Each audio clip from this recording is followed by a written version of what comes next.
Auschwitz-Birkenau, só o nome já nos diz tanto.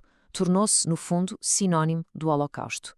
Nesta análise, vamos tentar perceber como é que funcionava o sistema que fez deste lugar o maior centro de extermínio nazi.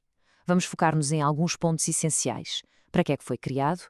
Quem era enviado para lá? O que é que se fazia lá dentro? E, claro, como é que as pessoas eram tratadas. Ok, vamos a isto. E para começarmos a perceber a lógica por trás de Auschwitz, temos de olhar para frases como esta, de Hans Frank. Isto não é só uma frase chocante, é a chave da ideologia. Para o regime nazi, os judeus e outras minorias não eram simplesmente opositores, eram vistos como uma espécie de ameaça biológica que precisava de ser pura e simplesmente erradicada. Foi esta intenção genocida que alimentou toda a máquina de morte. E esta imagem aérea mostra-nos a escala de tudo isso. Auschwitz não foi um campo improvisado. Longe disso. Foi uma autêntica instituição estatal, planeada ao pormenor e gerida pelas SS. E a sua localização, bem no centro da Europa ocupada, foi totalmente estratégica. Era o sítio perfeito para facilitar a deportação de pessoas de todo o continente. Então, como é que este sítio apareceu? É o que vamos ver agora, o quando e o porquê da criação de Auschwitz. Esta cronologia mostra uma escalada verdadeiramente assustadora. Tudo começou em 1933, com campos para prender opositores políticos dentro da Alemanha.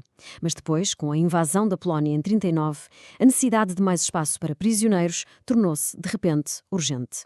E foi aí que, em 1940, nasceu Auschwitz. O que começou por ser mais uma prisão, rapidamente se ia transformar no epicentro do maior assassinato em massa da história. E este é um ponto mesmo importante. O motivo inicial para a criação de Auschwitz foi muito específico. Era para lidar com um número crescente de polacos presos que já não cabiam nas prisões. Ou seja, começou por ser um campo de concentração, digamos, tradicional. Só mais tarde, a partir de 1942, é que a sua função mudou radicalmente para se tornar no principal centro de extermínio dos judeus da Europa. Passemos agora a uma das perguntas centrais. Afinal, quem era enviado para Auschwitz? A resposta é...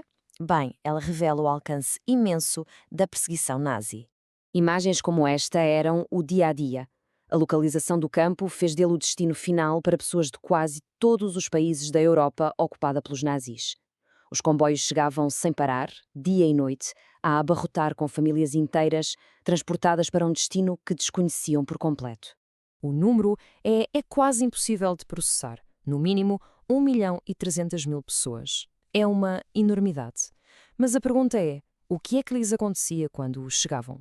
O que vamos ver a seguir revela uma verdade absolutamente terrível.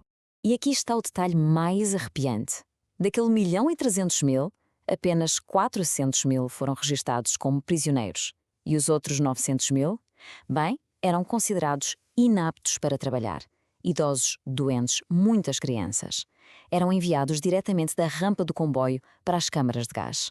Nunca chegaram a receber um número, nunca entraram oficialmente no sistema do campo. Foram simplesmente apagados.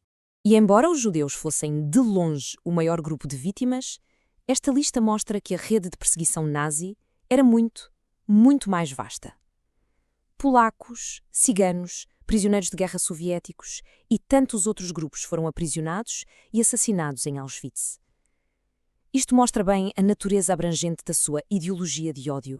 Já vimos quem foi para Auschwitz e porquê. Mas agora vamos tentar perceber como era a vida lá dentro. Como é que os prisioneiros eram tratados neste sistema que foi desenhado, literalmente, para os destruir. As condições de vida eram indescritíveis. Sobreviventes como Primo Levi descreveram uma realidade de sobrelotação extrema. Imaginem, barracas feitas para 170 pessoas chegavam até lá dentro mais de 250. O que forçava os prisioneiros a partilhar beliches minúsculos amontoados uns em cima dos outros. Agora, o que é realmente chocante aqui é o contraste entre a aparência e a realidade.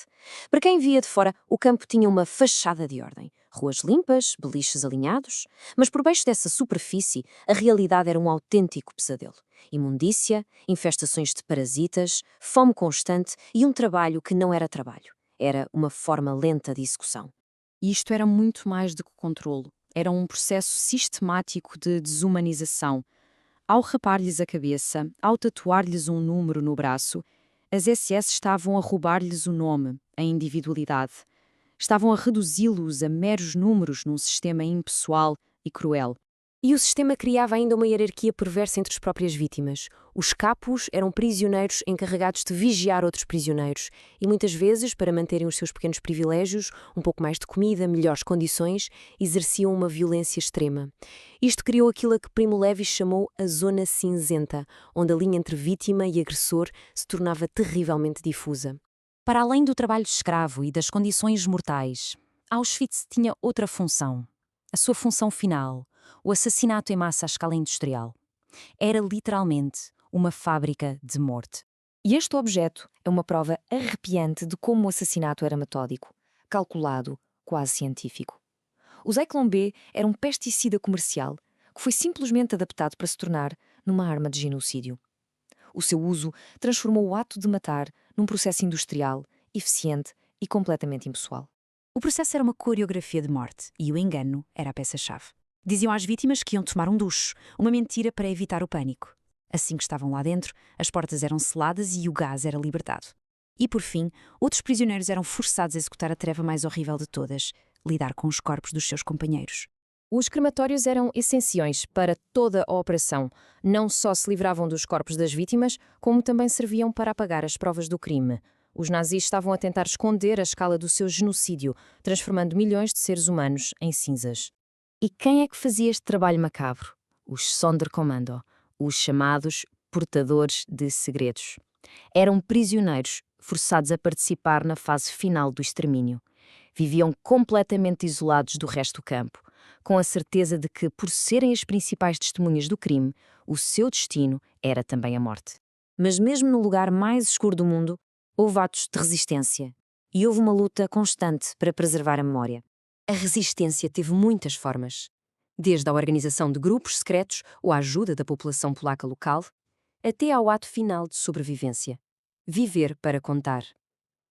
Para muitos sobreviventes, a principal motivação era garantir que o mundo soubesse o que ali aconteceu, lutando assim contra a tentativa nazi de apagar os seus próprios crimes. Hoje, o local do antigo campo foi transformado num memorial e museu.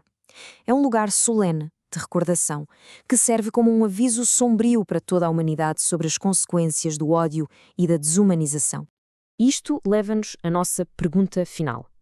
Compreender como Auschwitz funcionou não é só um exercício de história. É uma ferramenta para reconhecermos os sinais de alerta no nosso presente. E a questão que fica é esta: como é que as lições aprendidas neste lugar terrível podem e devem guiar as nossas ações e escolhas hoje em dia?